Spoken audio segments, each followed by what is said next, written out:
Прогноз на день. Давай посмотрим, что ждет тебя сегодня. Обнуление какое-то. Можешь словить от кого-то обесценивание, сама можешь кого-то обесценить. Лучше не нужно так делать, конечно же, да. Разборки, выяснение отношений, прояснение ситуаций каких-то. Может быть жестко, неожиданно, но в самый кон. Может всплыть то, что давно хотел.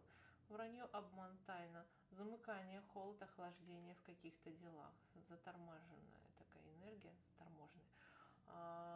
Чего-то ты не знаешь, есть какие-то моменты. Также здесь подсказка, то, что ты в этот день можешь чувствовать, слышать свою интуицию. Погружайся в себя, считывай свои знаки, свои ощущения, пожалуйста.